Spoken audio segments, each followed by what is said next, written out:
መድኃኒታችን ኢየሱስ ክርስቶስ እንዲህ ይለናል።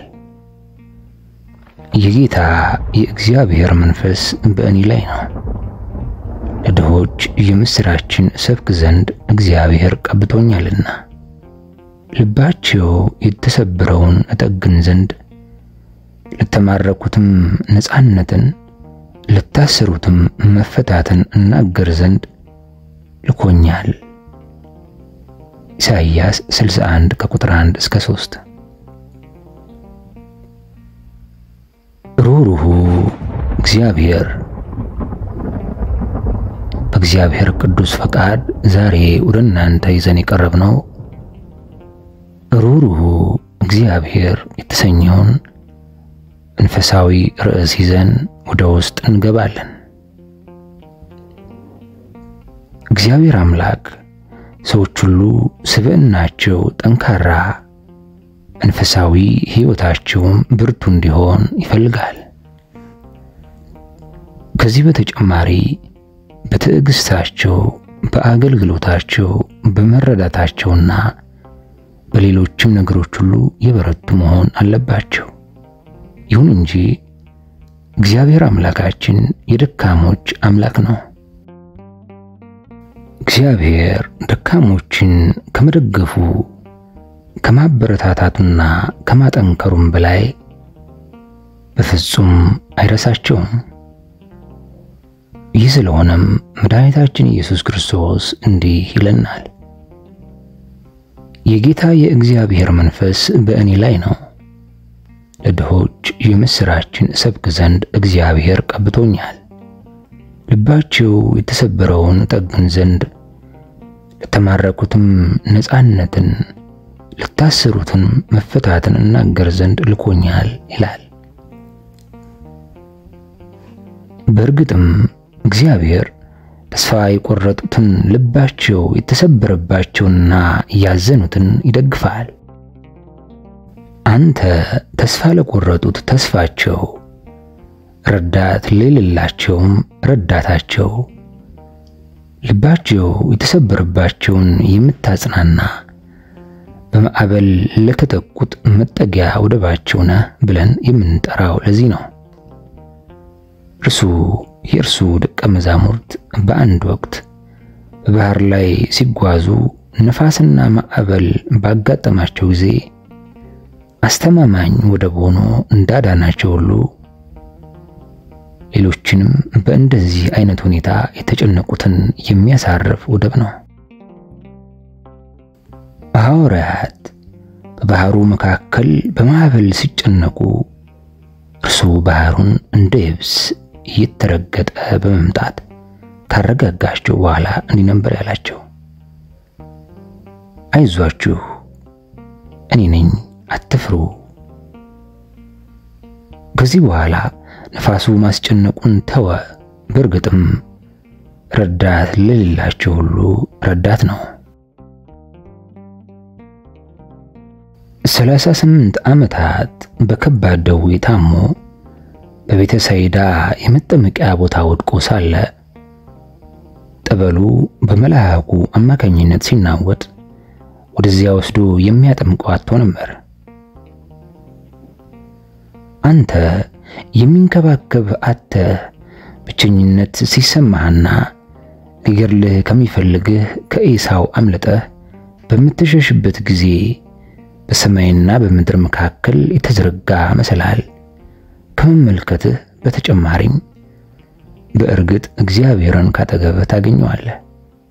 እነሆም እኔ ካንተ ጋር ነኝ፣ በምትሄድበት መንገድ ሁሉ እጠብቅሃለሁ ብሎ የሚያረጋጋህን ድምፅ ትሰማለህ። ዘጸአት 28 ቁጥር 15። ፈርዖንም እስከ ባህሩ ድረስ ቢያሳድድህና መንፈስህ ቢዝልብህ እግዚአብሔር በባህሩ መካከል መንገድ አዘጋጅልሃል። ስለዚህም መንፈሰ ደካሞች አትሁኑ። እንደዚህ አይነት ስሜት የሚሰማችሁ ከሆነ ግን የሐዋርያውን ቃል አድምጡ።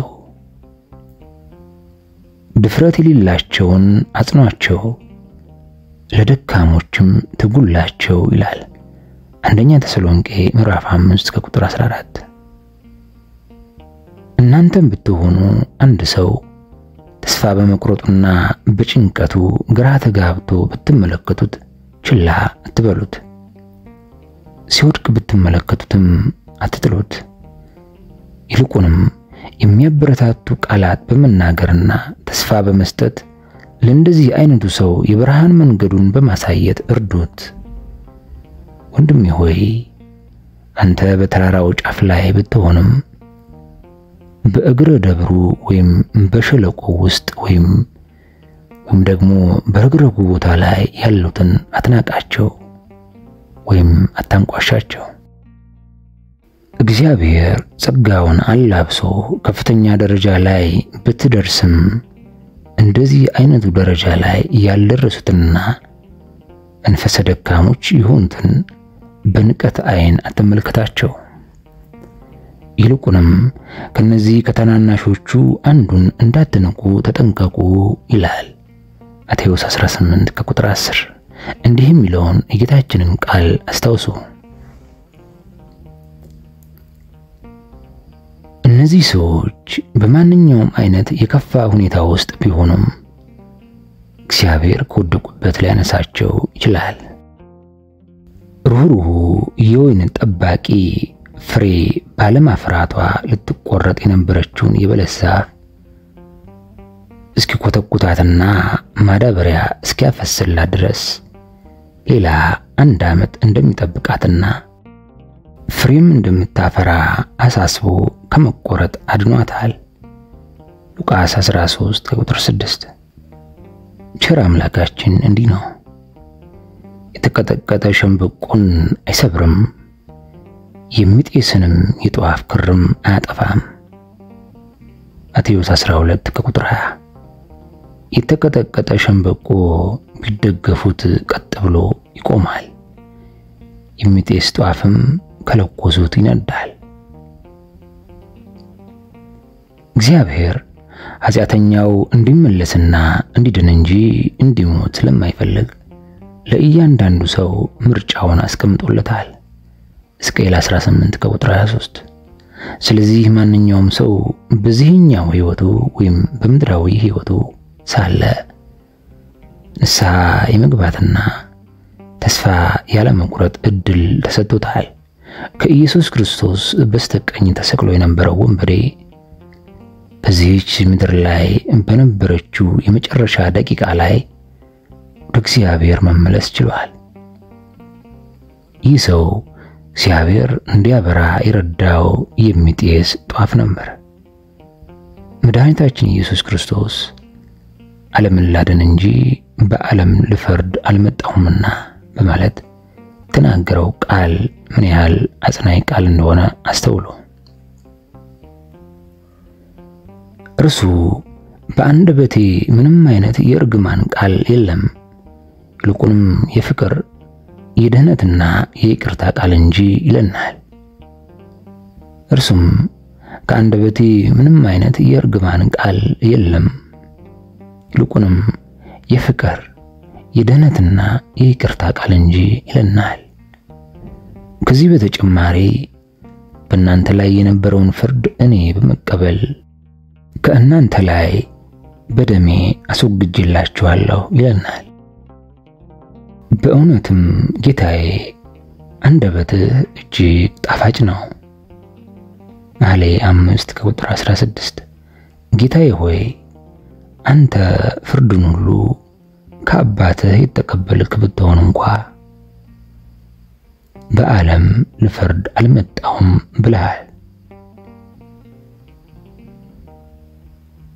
እግዚአብሔር ደካሞችን ድሆችንና የወደቁትን ሰዎች እንዲደግፍ ነቢያትን ልኳል። እግዚአብሔር ሰዎች ሊቀበሉት ባይፈቅዱም እንኳ እርሱ ሊያቀርባቸው መጥቷል። ሕዝቡ እርሱን በመርሳት ውሃ ሊይዙ የማይችሉትን የተቀደዱ ጉድጓዶች ለራሳቸው ቢቆፍሩም እርሱ ግን ሳይረሳቸው ስለ ሕይወት ውሃ ምንጭ አስረድቷቸዋል። እነርሱም ከግብጽ ምድር ያወጡን እነዚህ ናቸው ብለው የወርቅ ጥጃ ሲሰግዱ እርሱ ግን ፍጹም አላጠፋቸውም። ይልቁንም የሙሴን አማላጅነት በመቀበል ከነደደ ቁጣው ተመልሷል። አምላካችን እስከዚህ ድረስ ታጋሽና ቻይ አምላክ ነው። እርሱ የታሰሩትን የሚፈታና የወደቁትንም የሚያነሳ አምላክ ነው። በአንተ መንፈሳዊ ደካማነት ድህነትን ለማግኘት ተስፋ ትቆርጥ ይሆናል። እግዚአብሔር ግን አንተን ለማቅረብ ምንጊዜም አይታክትም። እርሱ የመጣው የጠፋውን ሊያድን ነው። መድኃኒታችን ኢየሱስ ክርስቶስ ቀራጮችንና ኃጢአተኞችን ስለፈለጋቸው በማዕዳቸው ላይ ተቀምጦ እንዲህ ነበር ያላቸው፣ ሕመምተኞች እንጂ ባለጤናዎች ባለመድኃኒት አያስፈልጋቸውም። ኃጢአተኞችን ወደ ንስሐ እንጂ ጻድቃንን ልጠራ አልመጣሁም ብሏል። ሉቃስ ወንጌል ምዕራፍ 5 ከቁጥር 31 እስከ 32። እርሱ በሩቅ ቆሞ አይኖቹን ወደ ላይ ቀና አድርጎ ለመመልከት ያልደፈረውን ቀራጩ እንጂ ፈሪሳዊውን ስላልመረጠ ቀራጩ ወደ ቤቱ ጻድቅ ሆኖ ሊመለስ ችሏል። አምላካችን ስታመነዝር እጅ ከፍንጅ ተይዛ ለመጣችው ዘማዊት ሴት ይቅርታን አድርጎላታል።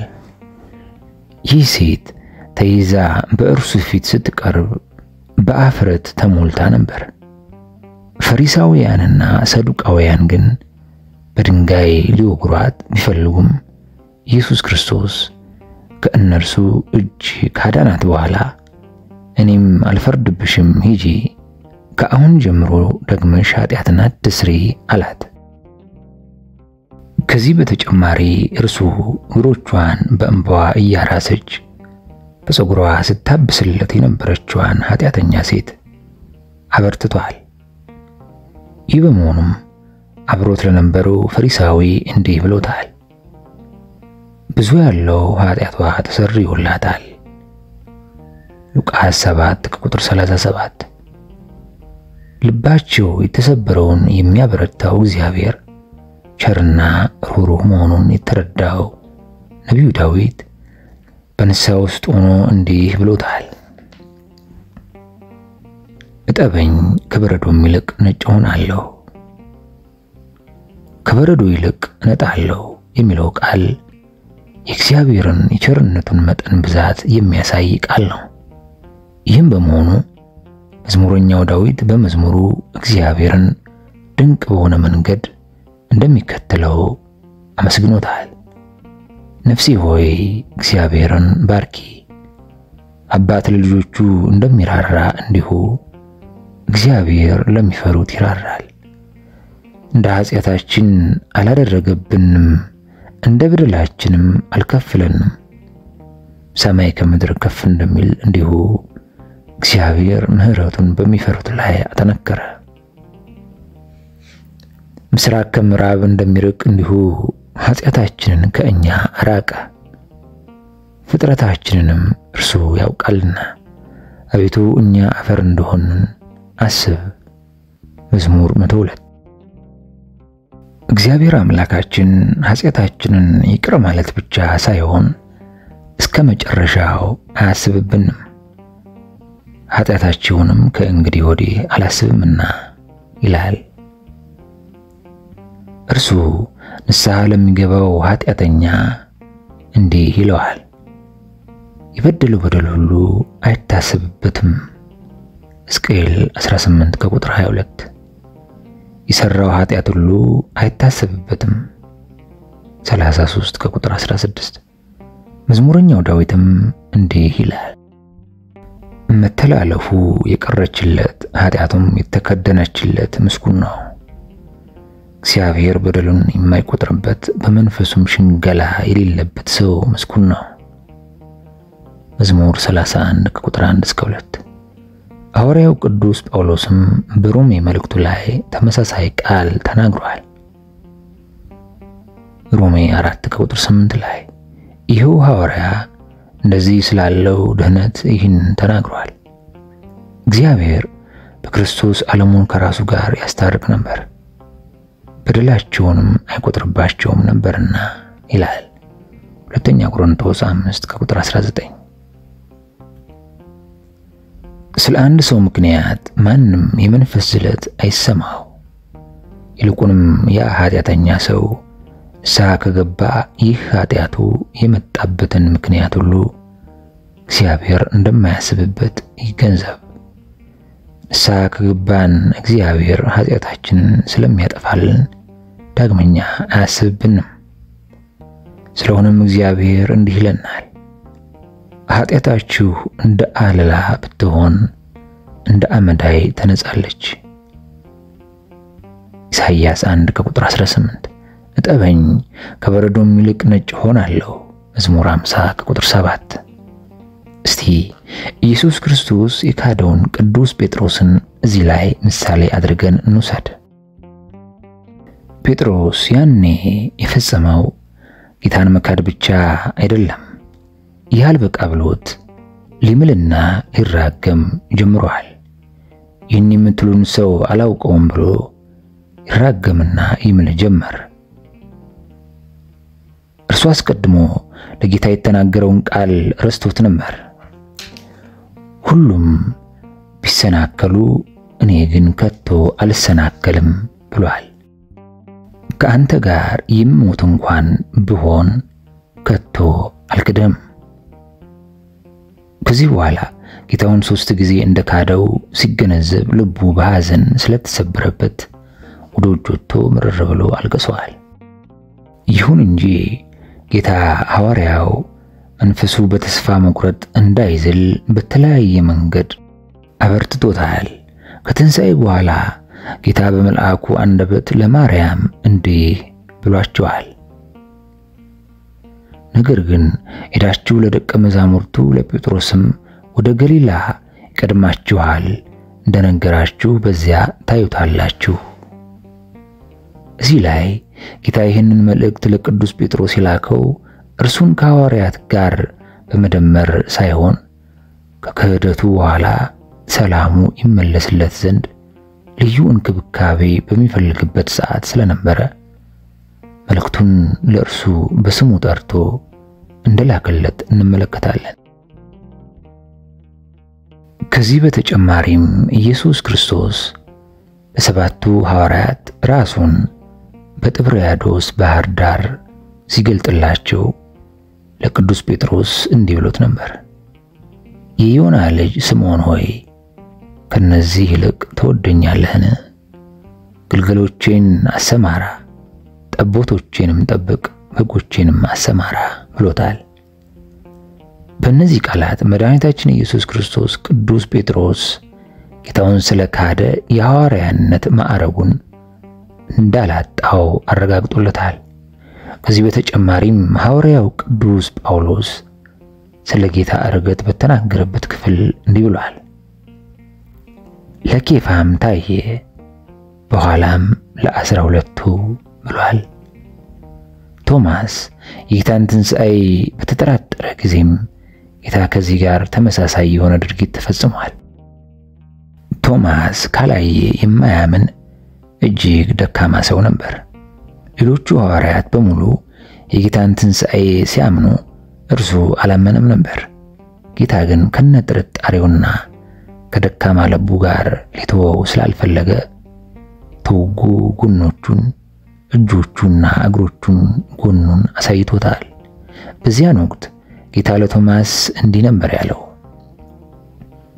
ጣትህን ወደዚህ አምጣና እጆቼን እይ፣ እጅህንም አምጣና በጎኔ አግባው፣ ያመንክ እንጂ ያላመንክ አትሁን። ከዚህ በኋላ ቶማስ ስላመነ ጌታዬ አምላኬ በማለት ለጌታው መስክሯል። እግዚአብሔር አፈትብ ኮልታፋ የነበረው ሙሴ እንዴት እንዳበረታው ተመልከቱ። ሙሴ በውስጡ ስላለው ስለራሱ ድካም ይረዳ ስለነበር ለተሰጠው ተልእኮ ብቁ አለመሆኑን ተናግሯል። ይህ ስለሆነም ለእግዚአብሔር እንዲህ ነው ያለው፣ ጌታ ሆይ እኔ አፌ ኮልታፋ ምላሴም ጸያፋ የሆነ ሰው ነኝ። እነሆ እኔ ከንፈረ ቆላፋ ነኝ፣ እንዴትስ ፈርዖን ይሰማኛል? ይሁን እንጂ እግዚአብሔር ሙሴን አበረታታው እንጂ ከደካማ መንፈሱ ጋር አልተወውም። ሌላው ቢቀር እግዚአብሔር ይህን ከንፈረ ቆላፋ ሰው መልእክተኛው አድርጎ ልኮታል። እርሱ ለሙሴ እንዲህ ነበር ያለው፣ እንግዲህ አሁን ሂድ፣ እኔም ከአፍህ ጋር ሆናለሁ፣ የምትናገረውንም አስተምራለሁ። ሌዊያዊው ወንድምህ አሮን አለ አይደለምን? አንተ ትናገረዋለህ፣ ቃሉንም በአፉ ታደርገዋለህ። እኔ ከአፍህና ከአፉ ጋር ሆናለሁ፣ የምታደርጉትንም አስተምራቸዋለሁ። እርሱ አፍ ይሆንልሃል፣ አንተም በእግዚአብሔር ፋንታ ትሆንለታለህ። ዘጸአት 4 ቁጥር 12 እስከ 16። እግዚአብሔር ኃላፊነትን ለመሸከም የፈረቱን ብላቴናዎች በሙሉ አበርትቷቸዋል። ኤርምያስ እነሆ ብላቴና ነኝና እናገር ዘንድ አላውቅም ብሎ ለጌታው ሲመልስ እርሱ እንዲህ ነበር ያለው፣ ብላቴና ነኝ አትበል፣ እኔ አድን ዘንድ ከአንተ ጋር ነኝና ከፊታቸው አትፍራ። ከዚህ በኋላ እግዚአብሔር እጁን ዘርግቶ የኤርምያስን አፍ ዳሰሰውና እንዲህ አለው፣ እነሆ ቃሌን በአፍ ውስጥ አኖሬአለሁ። እነሆ ትነቅልና ታፈርስ ዘንድ፣ ታጠፋና ትገለብጥ ዘንድ፣ ትሰራና ትተክል ዘንድ በአሕዛብና በመንግስት ላይ ዛሬ አድርጌሃለሁ ይላል። ኤርምያስ 1 ቁጥር 6። ከዚህ በተጨማሪ እግዚአብሔር ኤርምያስን በሌሎች ተጨማሪ ቃላት አጠናክሮታል። በምድሪቱም ሕዝብ ላይ እንደተመሸገ ከተማ፣ እንደ ብረትም አምድ፣ እንደ ናስም ቅጥር ዛሬ አድርጌሃለሁ። ካንተ ጋር ይዋጋሉ፣ ነገር ግን አድንህ ዘንድ እኔ ካንተ ጋር ነኝና ድል አይነሱህም ይላል። ኤርምያስ 1 ቁጥር 18። በተመሳሳይ መልኩ ጌታ እግዚአብሔር ከሙሴ ሞት በኋላ ኢያሱን አበረታቶታል። ኢያሱ በታላቁ ነቢይ በሙሴ ሞት ምክንያት ክፍተት ያመጣውን ሰፊ የኃላፊነት ቦታ መሸፈን ቀላል አልሆነለትም። ደግሞ ራሱን እንዲመለከት አድርጎታል። ይሁን እንጂ እግዚአብሔር እንዲህ በማለት እንዲበረታታ አድርጎታል። በሕይወትህ ዕድሜ ሁሉ ማንም አይቋቋምም።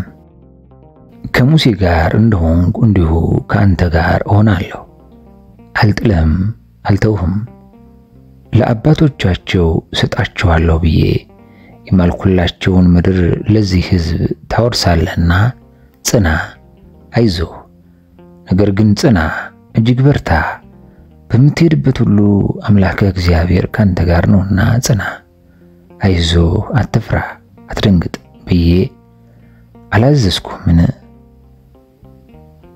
ኢሳይያስ 1 ቁጥር 5። ሐዋርያው ቅዱስ ጳውሎስ ለደካሞች ትጉላቸው ብሎ በተናገረው መሰረት እንግዲህም የሰዎችን ሞራልና መንፈስ መጠበቅ እንሞክር። አንድን ሰው ሲቆጡት፣ ሲወቅሱትና ትህትናን ሲነፍጉት ብትመለከቱ እርሱን ከጎናቸው አድርጋችሁ የሚገባውን በእርሱ ስም ተናገሩለት። በእርግጥም ይህ ሰው ይህንን ታላቅ ስራችሁን በዕድሜው ዘመን ሙሉ አይረሳውም። ይህ ማለት ደግሞ በፍቅርና በቸርነት በተሞሉ ታላላቅ ልቦናዎች መንፈሳቸው ለደከመ ሰዎች የተደረገ ታላቅ ስራ ነው። በኃጢአት የተተበተበ አንድ ሰው ብታገኙ ከዚህ ነፃ አውጡት እንጂ አትገስጹት። በአንድ ወቅት አንድ ወጣት ልጅ የገባበት ውሃ ሊያሰጥመው ሲል ራሱን ለማዳን በመፍጨርጨር ላይ ሳለ በዚያ የሚያልፍ አንድ ሰው ልጅ ሆይ ዋና ሳትችል እንዴት እዚህ ባህር ውስጥ ልትገባ ቻልክ? እያለ ሲቆጣው ልጁ በእርግጥ ተሳስቻለሁ፣ ወደዚህ ባህር የገባሁበትን ምክንያት እንድነግርህ ግን በመጀመሪያ ከሞት አድነኝ ብሎ መልሶለታል። እናንተም ልክ እንደዚህ ሰውዬ መሆን የለባችሁም። ማንንም ሰው ሲወድቅ ብትመለከቱት አትገስጹት፣ ይልቁንም ተስፋ ሰጡት። እኔ ብዙ ጠቃሚ ምክሮች መክሬያለሁ፣ አንተ ግን አልተጠቀምክባቸውም። ስለዚህ ከባድ መከራ ቢደርስብህ አይቆጨኝም ብለን አንናገር። የሐዋርያው ቃል በንቃት አድምጡት። ለደካሞች ትጉላቸው፣ ሰውን ሁሉ ታገሱ። አንደኛ ተሰሎንቄ ምዕራፍ 5 ቁጥር 14። ስሩን የሰደደ ኃጢአትን ነቅሎ ለመጣል ጊዜና ትዕግስት ስለሚጠይቅ እግዚአብሔር እንደነዚህ ያሉትን ደካሞች በጸጋው እስኪጎበኛቸውና ነፃ እስኪያወጣቸው ድረስ ትዕግስት አድርጉላቸው። አንተም ተፈጥሮ ከእነርሱ ጋር ተመሳሳይ ስለሆነ ከዚህ የሚከተለውን የሐዋርያውን ቃል ዘወትር ከፊት አስቀድም። ከእነርሱ ጋር እንደታሰረ ሆናችሁ እስሮችን አስቡ፣ ተጨነቁትንም ደግሞ ራሳችሁ ደግሞ በስጋ እንዳለ ሆናችሁ አስቡ። ዕብራውያን 12 ቁጥር 3። የእግዚአብሔርን ሕዝብ ተስፋ ለማስቆረጥ የተጉትን ሰዎች እግዚአብሔር ወደ ተስፋይቱ ምድር እንዲገቡ አልፈቀደላቸውም። እግዚአብሔር ሕዝቡን በኃይል ከእኛ ይበረታሉና በዚህ ሕዝብ ላይ መውጣት አንችልም፣ የናቸው ሰዎች ሁሉ ረጃጅም ሰዎች ናቸው፣ እኛም በዓይናችን ግምት እንደ አንበጣዎች ነበርን በማለት ሊያዳክሙት የነበሩትን ሰዎች እንገድቧቸዋል። እናንተ ግን አንድ ሰው ኃጢአተኛ ወይም ደካማ ቢሆንም እንኳ በሕይወቱ ውስጥ መልካም ጎኑን ለመፈለግ አውጥታችሁ እነዚያ ባህሪያቱን አሞግሱለት። ኢየሱስ ክርስቶስ ለሳምራዊቷ ሴት ያደረገው እንዲህ ነው። እርሷ ኃጢአቶቿ ከባድ ቢሆኑም ኃጢአቶች ቢኖሩባትም ጌታ የተናገራት እንዲህ ብሎ ነው፣ ባልለኝም በማለትሽ መልካም ተናገርሽ፣ በዚህስ እውነት ተናገርሽ አላት። ይህ ውዳሴ ሴቲቱ ኃጢአቷን እንድትናዘዝ ስላደረጋት ለንስሐ ተበቃ ዘንድ ጌታ አሸንፏታል። አንዱ ሰው በመልካም ንስሐ ሲበረታታ ሌላው ደግሞ በመልካም ምሳሌ ይበረታታል። ሌላው ሸክሙን በሚያቀሉለት በቅዱሳት መጻሕፍት ታሪኮች ሲበረታታ ሌላው ደግሞ ስለ እግዚአብሔር ጸጋና ሥራ ሲነግረው ይበረታታል። ከዚህ ሌላ ስህተቶቹን ሁሉ በመርሳት የሚበረታታ ሰው ይኖራል። ለተፈጸመ ስህተት ሁሉ ቁጣን ማቅረብ ወደ ተስፋ መቁረጥ ያደርሳል። ለቃሉ እግዚአብሔር ስም የተመሰገነ ይሁን። አሜን።